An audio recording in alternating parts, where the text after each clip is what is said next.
नमस्कार, आपण पाहता हिरकणी न्यूज.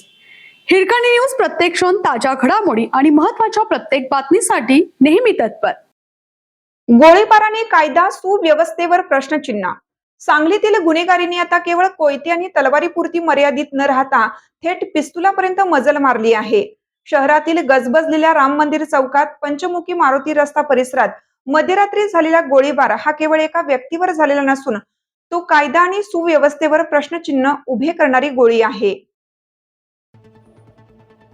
गेल्या काही काळापासून शहरात नशेखोरी, कोयता हल्ले आणि तलवारीने दहशत माजवण्याचे प्रकार वाढले आहेत. आता गुन्हेगारांच्या हातात सहजपणे उपलब्ध होणारे गावठी कट्टेही शहरासाठी डोकेदुखी ठरत आहेत.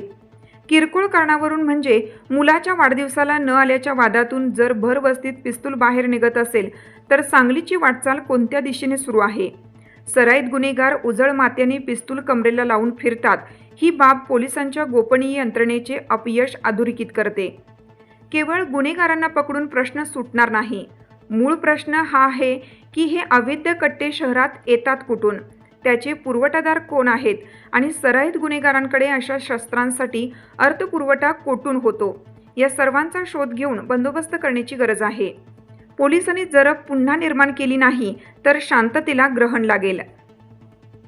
आपल्या हिरकणी न्यूज चॅनलला लाईक करा, शेअर करा आणि सबस्क्राईब करायला विसरू नका आणि रहा अपडेट.